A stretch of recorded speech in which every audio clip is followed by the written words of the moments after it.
नमस्कार दोस्तों, राधे राधे। दोस्तों आज हर छठ है, आप सभी को हर छठ की शुभकामनाएं।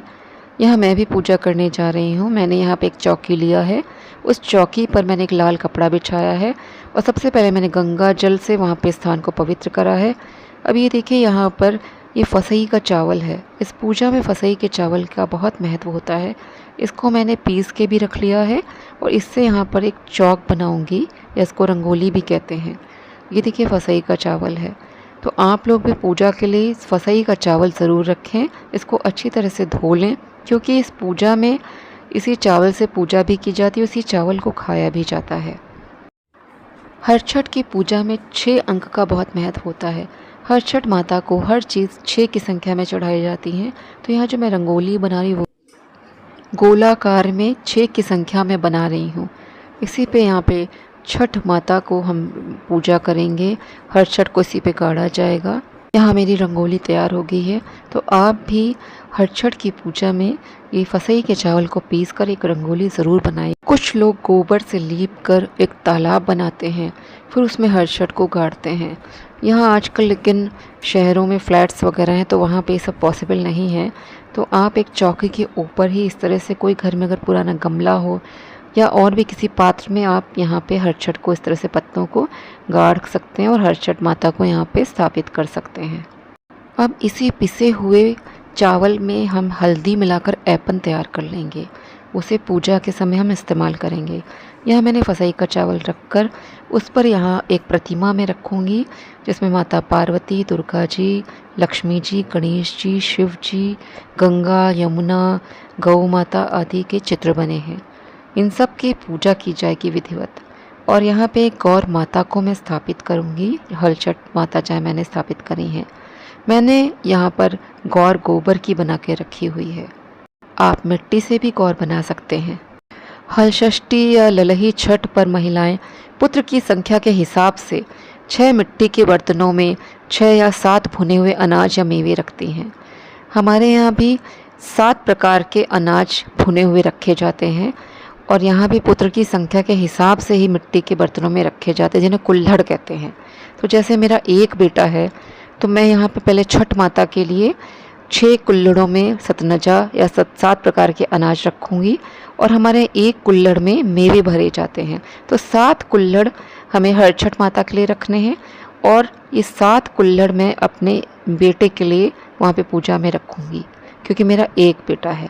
तो बेटे की संख्या के हिसाब से आपको कुल्हड़ों में ये जो प्रसाद रखना है उसी की संख्या के अनुसार रखा जाएगा। यहाँ मैंने जो चित्र रखा उसमें जितने देवी देवता हैं, गणेश जी, पार्वती जी, भगवान शंकर, सबकी पूजा कर ली, गौ माता की भी।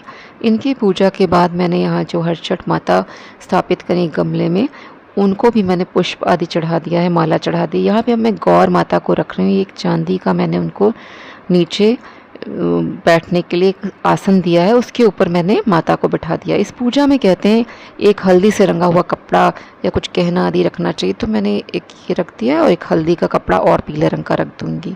सब शुभ माने जाते हैं। माता गौरी को लाल पुष्प पसंद होते हैं, उनको वही चढ़ाए जाते हैं। और यहाँ गणपति जी को हल्दी, दूर्वा और कुमकुम, रोली सब अर्पित करूँगी।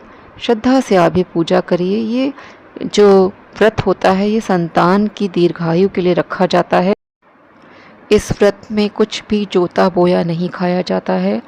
आपको केवल भैंस का दूध, भैंस के दूध से बना दही, फसई का चावल या सूखे मेवे, यही आप खा सकते हैं। इस दिन गाय के किसी भी उत्पाद को ग्रहण नहीं किया जाता है।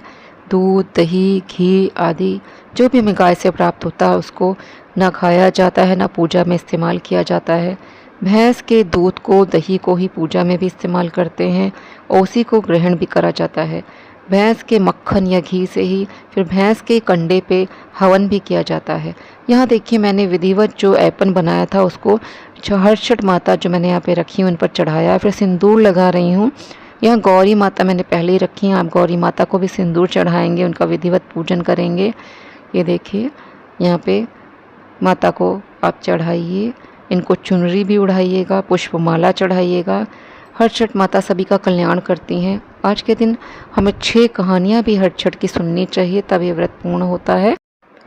झरबेरी और पलाश की एक एक शाखा यहाँ पे बंधी हुई है और फिर उसी को हम हरछठ माता मान कर यहाँ पे गाड़ कर उसकी पूजा करते हैं। अब हम यहाँ हरछठ माता को ये देखिए श्रृंगार की सामग्री चढ़ा रहे हैं। इसमें हम दक्षिणा भी रखेंगे। ये पूरी श्रृंगार की सामग्री माता को अर्पित की जाती है।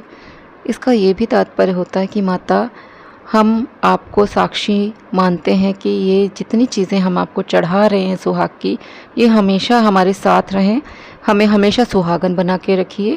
मेरे हाथों में चूड़ी, बिंदी, पैरों में महावर, ये सब हमेशा रहे माँ, आप ऐसा आशीर्वाद दीजिए। यही मन में कामना करते हुए माँ को हमें सब कुछ अर्पित करना चाहिए और माँ से हमें आशीर्वाद भी प्राप्त होता है। यहाँ मैंने 7 प्रकार के अनाज जिसमें गेहूँ, जौ, अरहर, मक्का, मूंग और धान आदि चढ़ाए हैं। इन्हें मिक्स करके यहाँ पे देखिए जो मिट्टी के चोकड़ कहते हैं इनको, इनमें भर दिया है। इसमें 7 जो है हम माता के लिए रखेंगे, हरछठ माता के लिए, और जो 7 कुल्हड़ भरे जाएंगे वो अपने पुत्र के लिए भरे हैं, क्योंकि मेरा एक ही बेटा है। तो पुत्र की संख्या के हिसाब से यहाँ पे हम इन चोकड़ों को भर के चढ़ाते हैं। इसमें से 6 तो अनाज भरे हैं जो 7 प्रकार के अनाज हैं, और एक जो होता है उसमें हम लोग मेवे भरते हैं। अब आपके यहाँ जैसा होता है आप वैसे कर लीजिएगा। ये देखिए इसमें मेवे भरे जाते हैं। तो इस प्रकार से यहाँ पे पूरे 14 चोकड़ भर के हमने यहाँ पे पूजा में चढ़ाए हैं। अब इस पूजा में भैंस के दही को भी हम इस्तेमाल करते हैं। फल देखिए यहाँ पे मैंने 6 की संख्या में चढ़ाया है। माँ को जो भी चढ़ाएंगे हम 6 की संख्या में ही चढ़ाएंगे। अब भैंस का यहाँ पे दही हमने लिया है और यहाँ पे फसई के चावल हैं।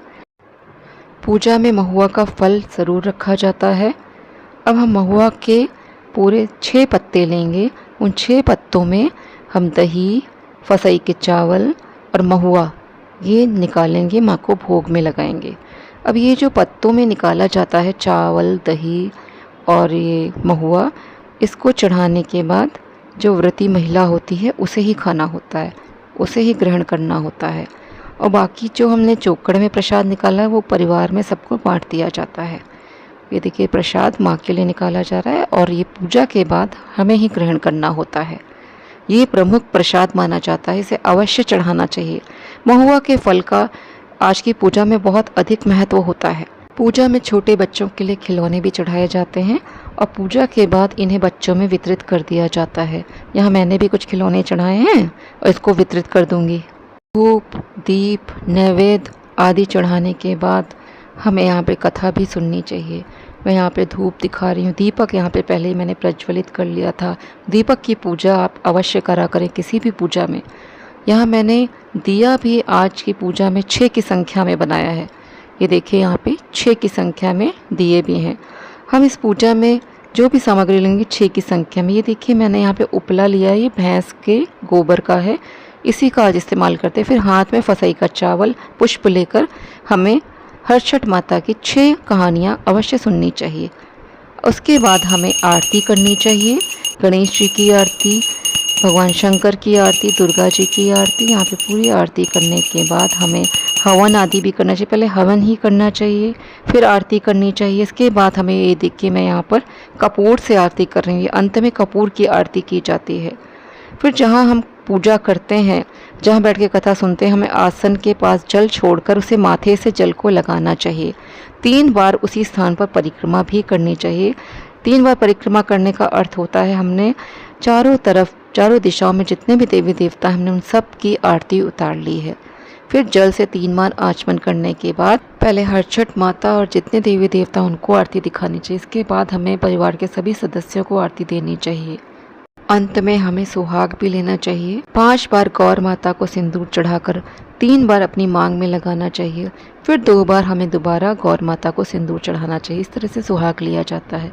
तो दोस्तों वीडियो यदि आपको पसंद आया हो तो वीडियो को लाइक करें, शेयर करें। चैनल पर पहली बार आए हो तो चैनल को सब्सक्राइब करना ना भूलें। जय श्री कृष्णा, जय श्री राधे।